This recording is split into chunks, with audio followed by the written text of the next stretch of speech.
Juan Kabanatang 6, mga talatang 35 hanggang 40. Ito po ang salita ng Diyos.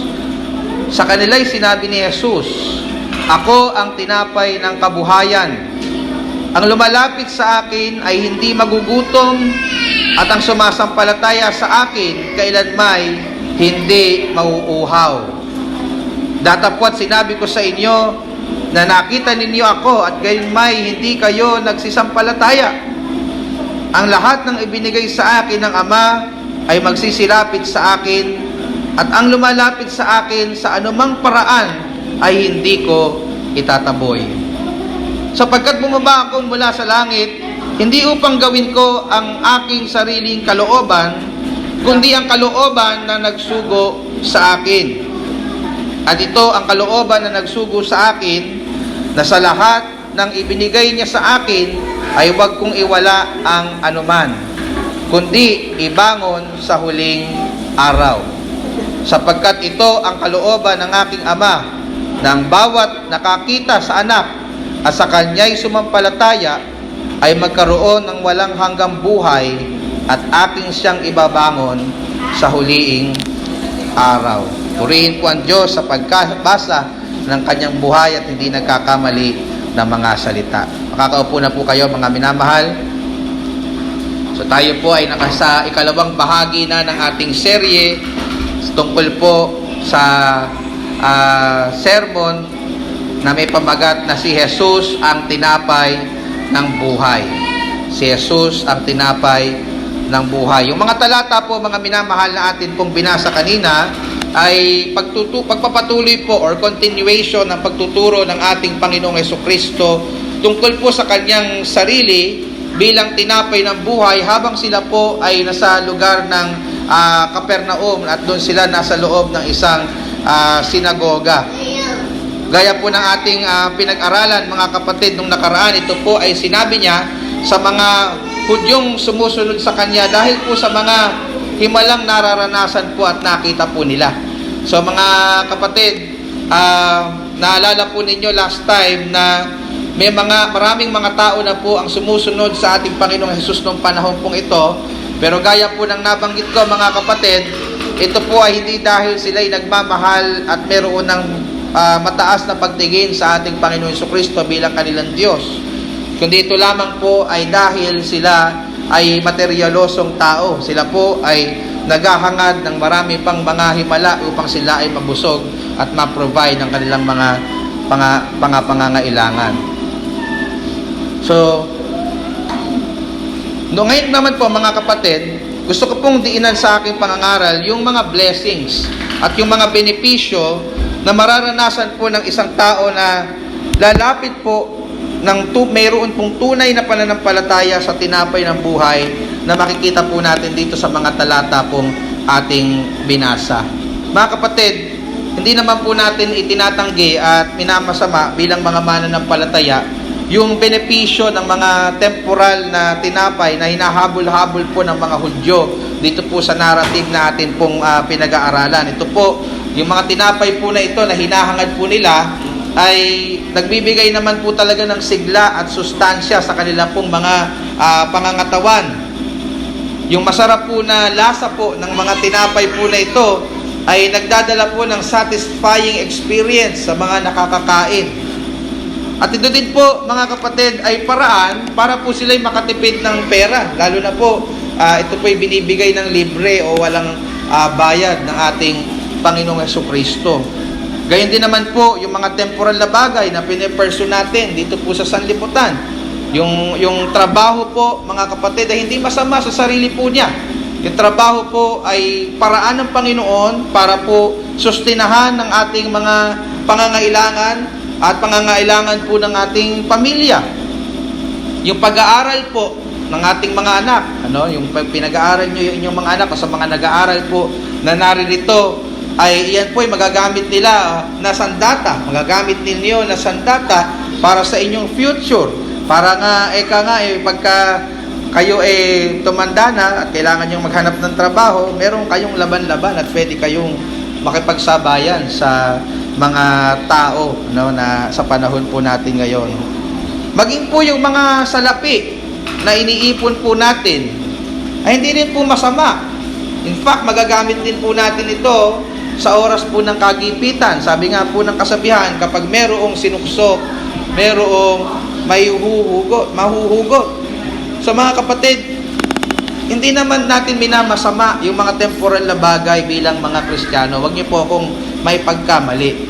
Ngunit mga kapatid, gusto ko pong i-argue dito sa mga talata pong ating pinag-aaralan na meron pong higit na pakinabang tayong makukuha sa tinapay ng buhay na walang iba po kundi ang ating Panginoong Hesukristo. Na may higit tayong pagpapala at benepisyong makukuha kay Kristo kaysa sa mga bagay na makukuha po natin dito sa sanlibutan.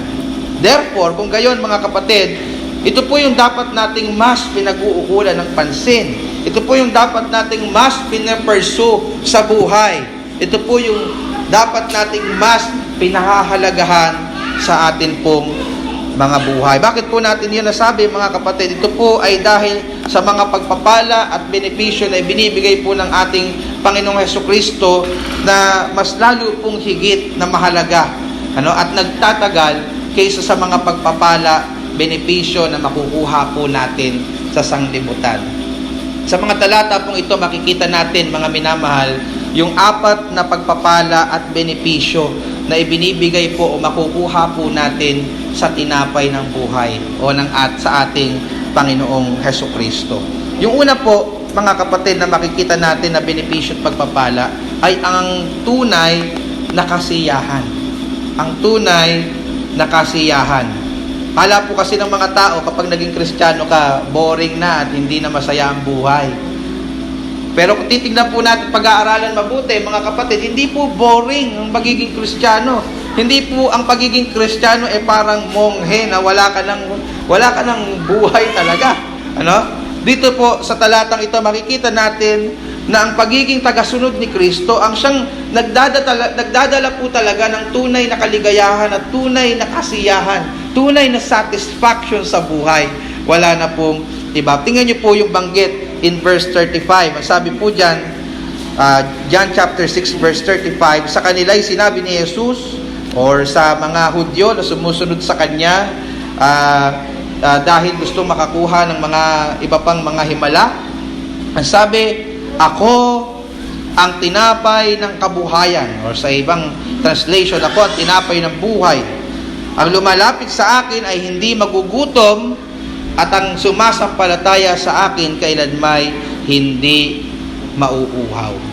So naaral po natin noong nakarang Sunday na binanggit po ng Panginoong Hesus yung tinapay ng buhay na nagbibigay sa sanlibutan na bumaba mula sa langit. Yung tinapay ng buhay na ibinigay sa sanlibutan ng Ama na bumabawi ka mula sa langit according sa verse 33. At ito po ay malinaw na pumapatungkol po sa kanyang sarili. Rekta po niya itong sinabi na pumapatungkol sa kanyang sarili. Bakit po niya ito rekta ng sinabi? Kasi kung mapagbabalikan niyo po yung pinag-aralan natin last time, hindi po nag-get ng mga Hudyo yung paliwanag ng ating Panginoong Hesus. Kahit po nagsalita siya tungkol sa salita ng buhay o sa tinapay ng buhay na ito, ang hinahanap po pa rin po nila yung temporal na buhay. Kaya para mas maintindihan nila at hindi na nila maipagkamali, rekta ng sinabi ng ating Panginoong Hesus in verse 35, ako ang tinapay ng kabuhayan o ako ang tinapay ng buhay. Ngunit dahil po sa kawalan ng pananampalataya at pagiging materyoloso ng mga Hudyong ito, inakala nila na ito ay pumapatungkol pa rin sa tinapay ng na hinahabol-habol po nila. Bagay na kinaklaro po dito ng ating Panginoong Hesus. Hindi wika ako pumapatungkol sa mga hindi wika pinatutungkulan ko ay yung mga tinapay na kinain ng inyong mga ninuno ng mga Israelita. Ang tinutukoy ko ay ang aking sarili, sabi ng ating Panginoong Jesus. So dahil po doon mga kapatid, sinabi po niya dito ng diretsyo yung kanyang identity bilang tinapay ng buhay na kailangan po nilang hanapin at kailangan po nilang nasain. And then after po niyang ipakilala yung kanyang sarili bilang tinapay ng buhay, sinabi po niya yung unang blessing na mapapala ng taong lalapit sa kanya ng meron pong pananampalataya. Ano po ang kanilang mararanasan? Ang sabi ng verse 35, ang lumalapit sa akin ay hindi magugutom at ang sumasampalataya sa akin kailanman hindi mauuhaw. Nakita niyo po yan, mga kapatid? Of course, hindi po ito ibig sabihin literally na kapag tayo sumampalataya sa tinapay ng buhay, ang ating Panginoong Jesucristo, hindi na tayo magugutom at hindi na tayo mauuhaw. In fact, balagay ko, nagugutom na nga yung iba sa inyo ngayon, kahit kayo mga mananampalataya.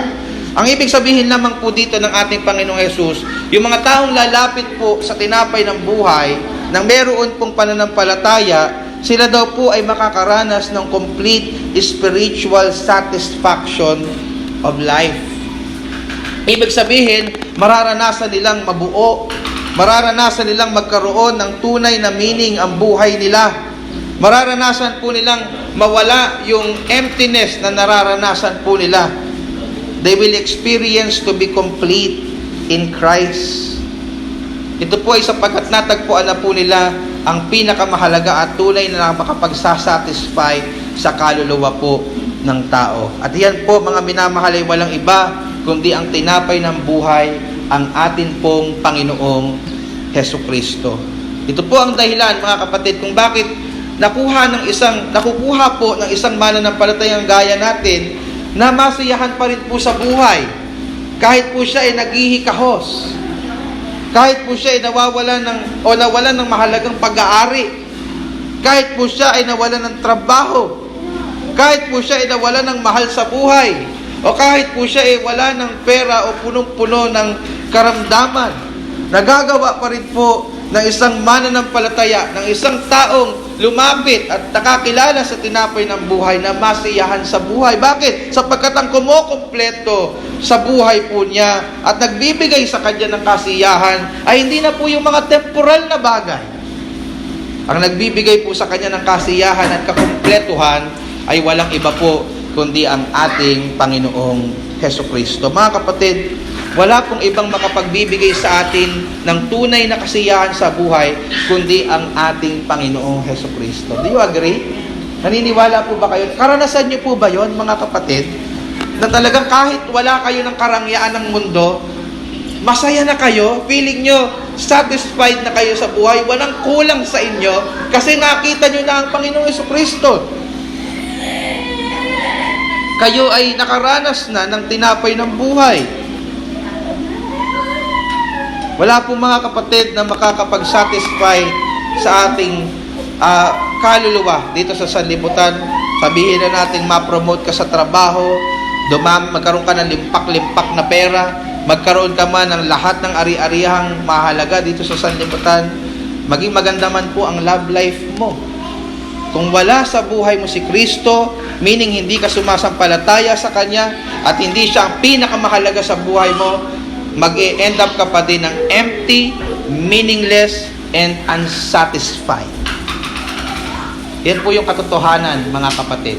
At alam ko po na even yung mga sikat na tao na para bagang nasa kanila na ang lahat can testify na sila pa rin po ay empty at tila walang meaning ang kanilang buhay. Why?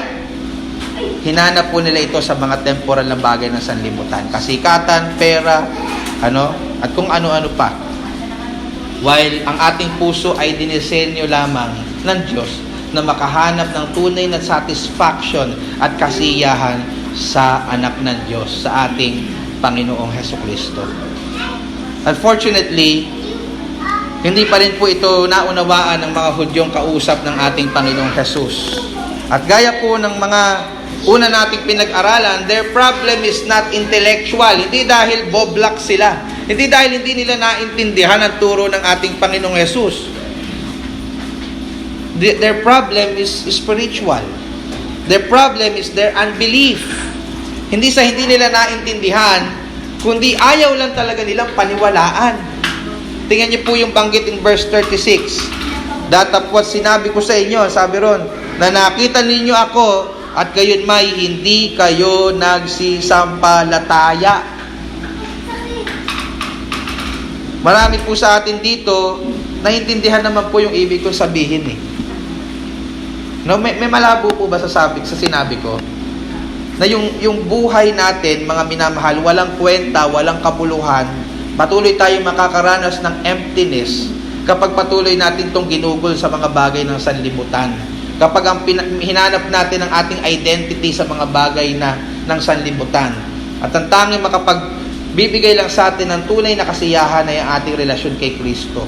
Wala pong malabo ron eh. Pero marami sa atin, mga kapatid, ayaw maniwala na si Kristo lang talaga ang tunay na makapagbibigay sa atin ng tunay na kasiyahan at kakontentuhan sa buhay.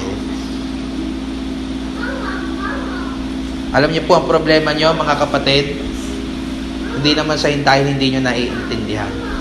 Ang problema po ng marami sa atin, hindi nila pinapaniwalaan. Pinagdudurahan mo yung sinasabi ng ating Panginoong Jesus. Pilit mo pa rin hinahanap ang kaligayahan mo sa mga bagay na temporal imbes na hanapin mo ito sa ating Panginoong Hesukristo. At kinakausap ko po dito, mga kapatid, ay hindi lang yung mga hindi pa sumasampalataya. I'm also talking dito about sa mga nagprofess na sila'y believers. Nagprofess na sila ay ligtas. Kasi even believers tayo, even sinasabi natin na sumampalataya na tayo sa ating Panginoon Jesucristo, may mga times pa rin sa buhay natin na nakakalimot po tayo na ang totoong nagbibigay ng meaning sa atin, ang totoong identity natin, ang totoong satisfaction natin ay nasa ating Panginoong Jesus. Nadidistract po tayo sa mga bagay na ninanasan ng sanlibutan. So, pinapaalala ko po sa bawat isa sa atin, hindi lang sa mga di sumasampalataya, even sa members ng ating church. Totoo pa rin po iyon na ang ating Panginoong Jesus lamang ang makapagbibigay sa iyo ng tunay na kaligayahan sa buhay, ng tunay na satisfaction sa buhay. Pero sabi ko nga, marami pa rin sa atin dito ang tila hindi naniniwala, gaya ng mga Hudyo na kinakausap po dito ng ating Panginoon Jesucristo. How about ikaw, kapatid, sa mga oras na ito? I'm talking to you personally. Imaginin mo na ako'y nakikipag-usap sa iyo one-on-one. Natagpuan mo na po ba ang ating Panginoong Jesucristo? Masasabi mo ba talaga sa buhay mo na hallelujah, all I have is Christ? Kahit wala na ang lahat sa iyo, masasabi mo ba na ako'y makakapagpuri pa rin sa Diyos, makakapagpuri pa rin kay Kristo, kasi para sa akin, ang lahat-lahat ko ay si Kristo. Nasapat si Kristo para sa akin, na kahit mawala ang lahat ng bagay, masaya pa rin ako sapagkat nasa akin pa rin si Kristo. Ganun ba yung ating mindset? Ganun ba yung ating pakiramdam? Ganun ba yung ating pinaniniwalaan, mga kapatid?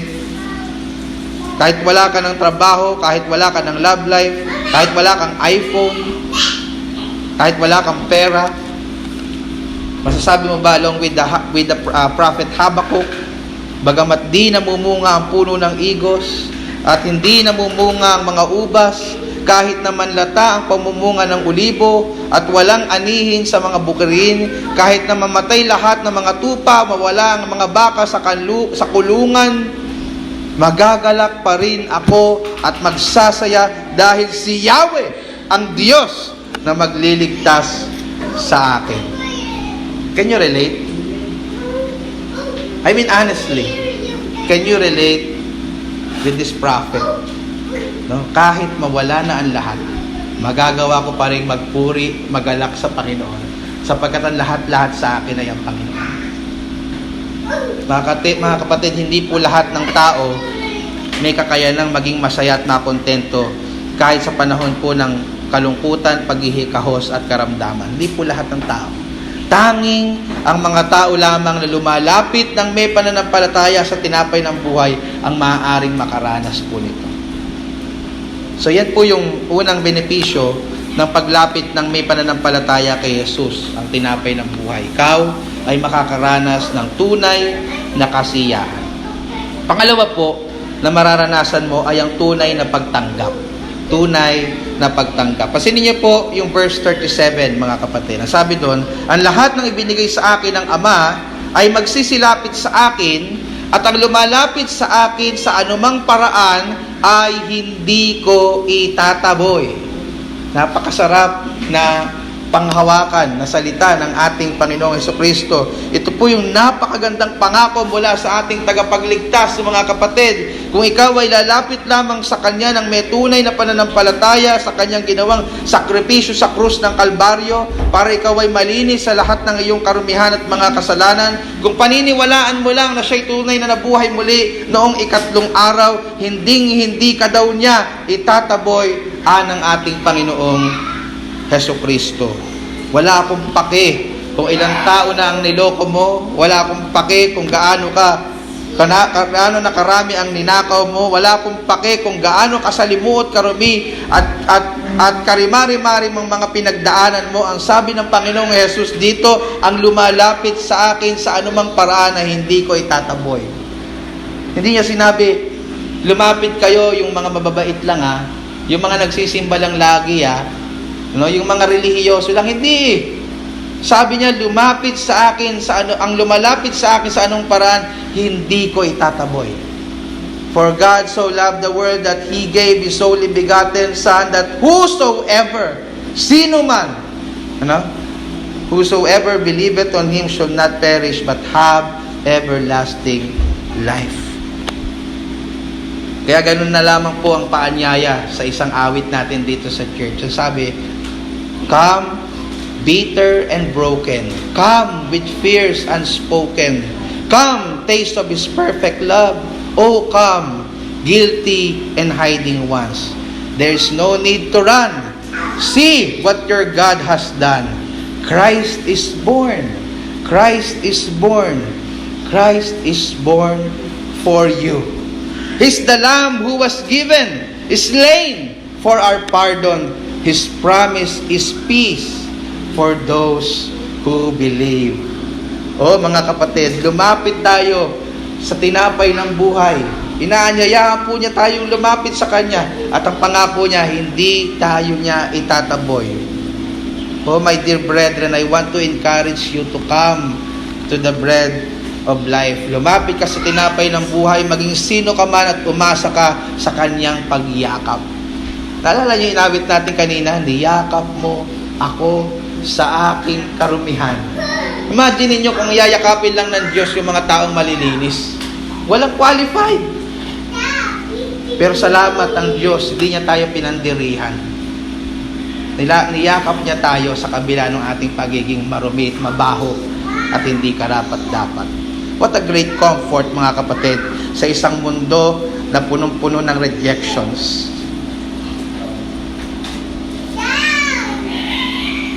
Ilang beses na po tayo na-reject sa ating trabaho, ng ating kaibigan, ng ating kamag-anak, ng isang minamahal, ng isang inuutangan.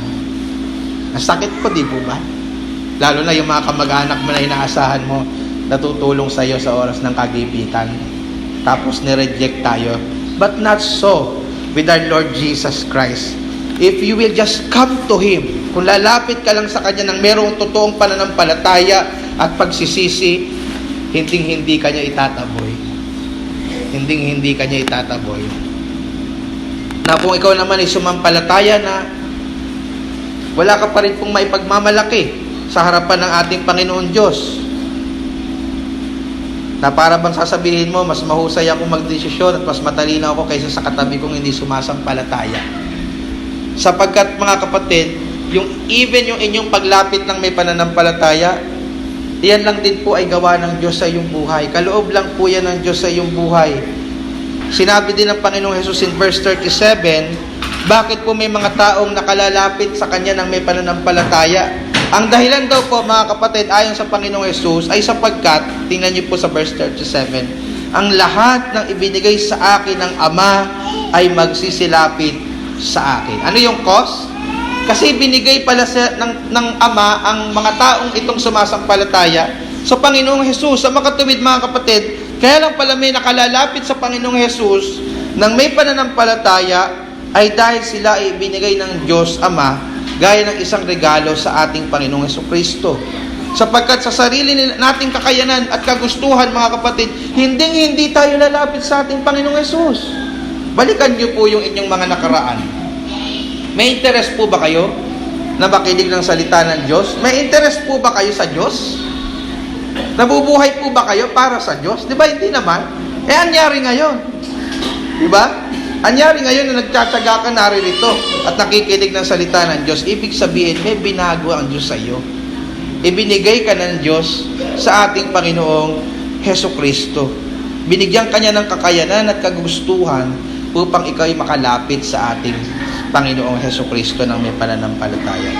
Yan po yung malinaw na turo kung tatalon po tayo sa verse 44. Walawi ka makalalapit sa akin, kundi eka siya idodraw ng ating Ama sa langit. Napag-aaralan po natin next week, kaya hindi ko po masyadong papakalaliman dyan. Kaya sa dulo po, mga kapatid, yamang alam natin na kaya lang tayo nakalapit sa Diyos, dahil po sa gawa ng ating Panginoong Jesucristo, wala pa rin po tayo mapagmamalaki kahit tayo po ay mananampalataya. Sapagkat kahit ang ating pananampalataya ay bunga pa rin ng biyaya ng Diyos. So yan po yung reason kung bakit may mga lumalapit sa ating Panginoong Jesucristo. Dahil nung una pa man po, mga kapatid, meron ng mga taong itinalaga ang ating Diyos na pag-uukulan niya ng kanyang soberenong pag-ibig, na isang araw ibibigay niya sa ating Panginoong Jesucristo at ilalapit sa Kanya ng merong pananampalataya. Ang sabi po sa Acts 13 verse 48, ito po ay pangyayari matapos mangaral si Apostol Pablo at si Barnabas sa lugar ng Antioch.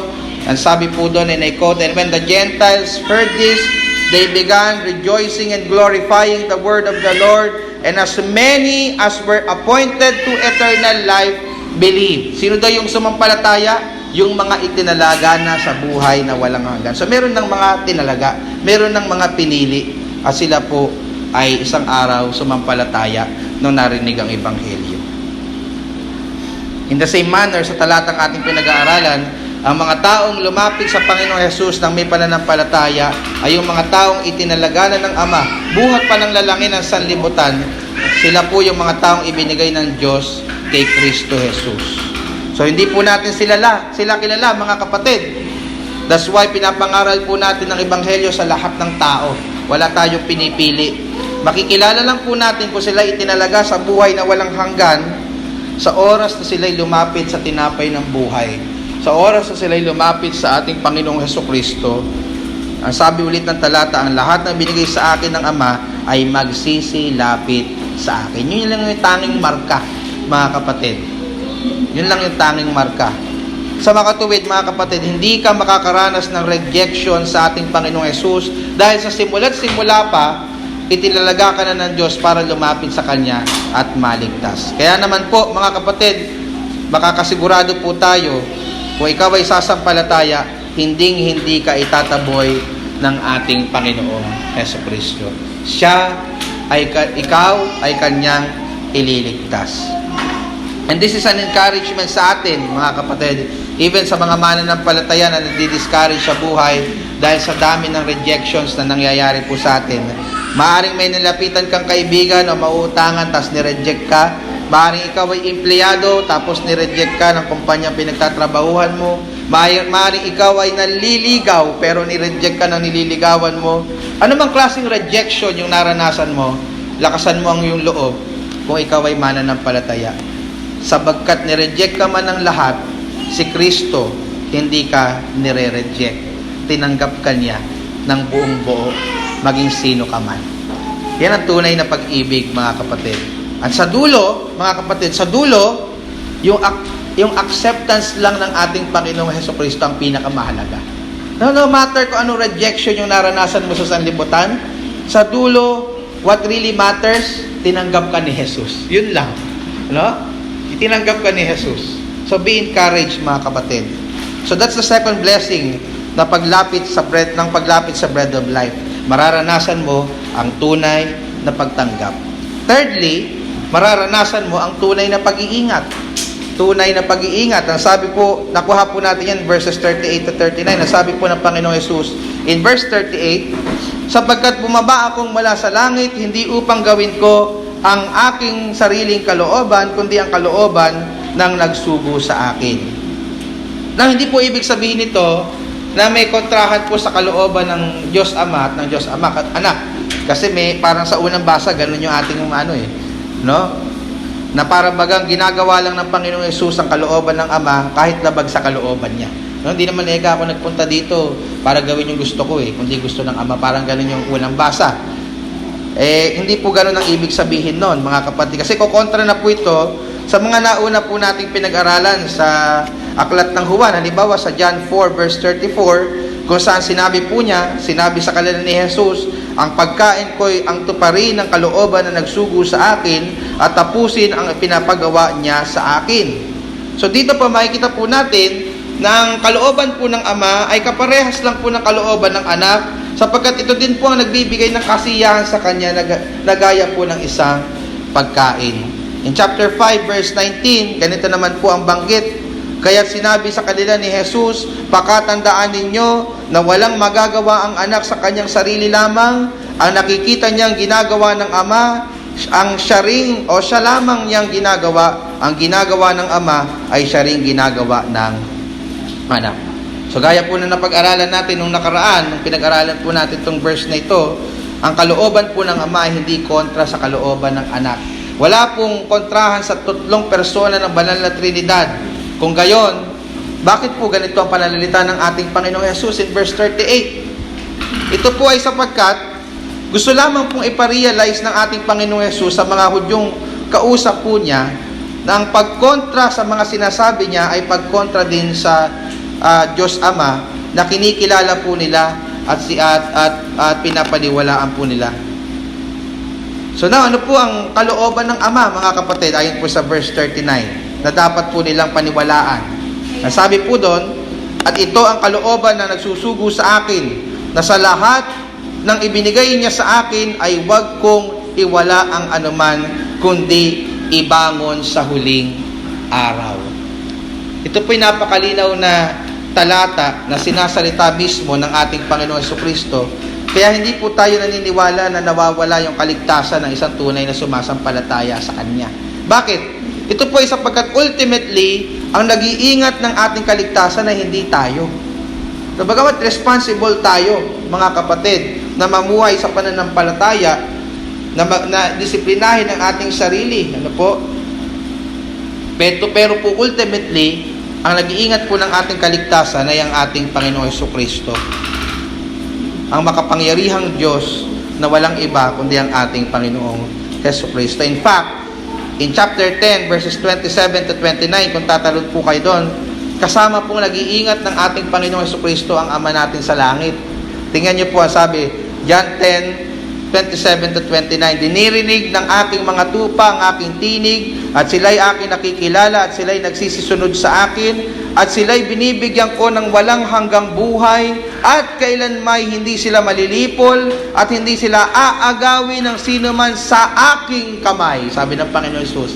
Sino ang nag-iingat? Ang ating Panginoon Jesucristo. Kailanmay hindi sila aagawin ng sino man sa aking kamay. Verse 29, ang aking Ama na sa kanila ay nagbigay sa akin ay lalong dakila kaysa lahat, at hindi sila maaagaw ni naman sa kamay ng Ama. Nakita nyo? Ang nagpoprotekta, mga kapatid, ng ating kaligtasan na hindi lang ang Diyos, ang Panginoon Jesucristo, maging ang Ama na sinabi dito ng Panginoong Jesus na dakila kaysa lahat. What a very comforting truth, mga minamahal. Kung ikaw ay lalapit ng may tulay na pananampalataya sa tinapay ng buhay, iingatan ka niya at sisiguraduhin niya na makakarating ka sa iyong eternal na destinasyon. Lahat ng mga iniingatan ng tao sa sanlibutan ay posible pong mawala, mga kapatid.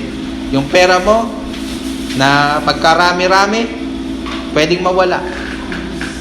Yung motor mo, pwedeng mabenta. Akin, wala na. Yung trabaho, pwede ring mawala. Yung relasyon, pwedeng masira. Pero hindi po ang kaligtasan ng tunay na sumasampalataya. Tagtarin ka na ng gaya ng bopis, hindi pa rin mawawala yung kaligtasan mo. Bakit? Ang may hawak niya ng Diyos. Kaya kung nag-i-struggle ka po sa buhay mo ngayon bilang mananampalataya, na sa tingin mo parang hindi mo na makakayang makarating hanggang dulo, madalas kang nahuhulog marahil sa kasalanan, may mga pagkakataon siguro sa buhay mo na feeling mo hindi mo na kayang mamuhay sa pananampalataya, na gusto mo na mag-give up. Kapatid, lakasan mo yung loob, sapagkat may Diyos na nag-iingat sa iyo at sisiguraduhin po niya, gagawin po niya ang lahat na yung kanyang sinimulan sa iyo ay tatapusin po niya. Ano? Sabi ng Philippians 1 verse 6, "And I am sure of this, that He who began a good work in you will bring it to completion at the day of Christ." Ito po yung sigurado, mga kapatid. Gaano ka man nag-i-struggle ngayon, mayroong Diyos na nag-iingat sa iyo at sinisigurado niya, hindi siya papayag na mawala ka sa kanyang kamay. Ano? Mamatay ka man o dumating man muli ang ating Panginoong Jesucristo, sisiguraduhin niya na makakasama ka niya sa walang hanggan. So naaral na po natin yung yung tatlo sa apat po natin na blessings na makukuha mula sa tinapay ng buhay. Tayo po'y makakaranas kung tayo sumampalataya ng tunay na kasiyahan, tunay na pagtanggap, at tunay na pag-iingat. Panghuli pong blessing, yan eh, gusto ko sinasabi pagka nagsisermon ako yung panghuli. Kasi nagigising na yung tao. Panghuli po nating blessing na matatanggap kung tayo po ay lalapit at sasampalataya sa tinapay ng buhay. O tinanggap mo na kung ikaw ay sumampalataya sa Panginoong Hesus, ay yung tunay na buhay. Ang tunay na buhay. Tunay na kasiyahan, tunay na pagtanggap, tunay na pag-iingat, at tunay na buhay. Tingnan niyo po, huling talata, verse 40. "Sapagkat ito ang kalooban ng aking Ama, na ang bawat nakakakita sa anak at sa kanya'y sumampalataya ay magkaroon ng walang hanggang buhay, at akin siyang ibabangon sa huling araw." Sa talata pong ito, makikita po natin na mararanasan ng isang sumasampalataya kay Jesus ang walang hanggang buhay. Ano po ibig sabihin nun? Hindi po ibig sabihin nun, naiiral ka lang habang buhay, tapos magpapaikot-ikot ka lang sa langit. Pagkaganon po ang buhay na walang hanggan, yung forever ka lang mag-i-exist, hindi yun magandang balita. Ano? Parang sumpa yun, imaginein mo. Ano? Kahit bananay doon ka sa pinakamagandang lugar kaso doon ka lang iikot-ikot habang buhay. Hindi ganun ng walang hanggang buhay na binabanggit sa Bible.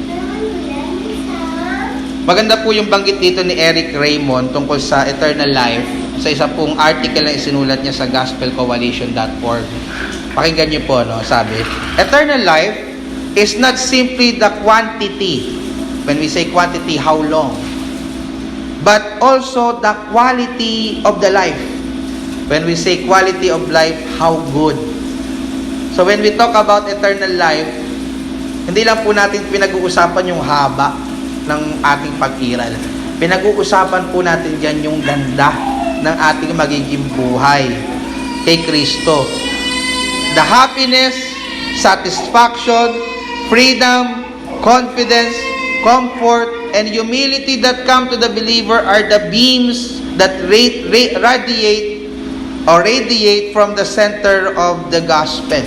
So ano po yung manifestation ng goodness of quality of life na yon? Yung kasiyahan, yung satisfaction na nararanasan mo, na ikaw ay na kay Kristo, yung kalayaan na meron ka, na hindi ka naalipin ng kasalanan, meron ka ng kapangyarihan to say no to sin, na nagtatanikala sa iyo, yung confidence mo whenever you pray sa harapan ng Diyos, alam mo pinakikinggan ka niya kasi anak ka niya. Yung confidence mo na ano man ang mangyari sa buhay mo dito sa sanlibutan, alam mo sa langit ka pupunta, hindi dahil mabuti kang tao, kundi dahil si Kristo ay namatay para sa iyo. Ang dugo niya ay sapat para ikaw ay malinis sa lahat ng iyong karumihan at mga kasalanan. Yung comfort that all things work together for good for those who love God. Ano man yung nararanasan mo sa buhay, whether it is good or bad, lahat yun ay nangyayari for your good.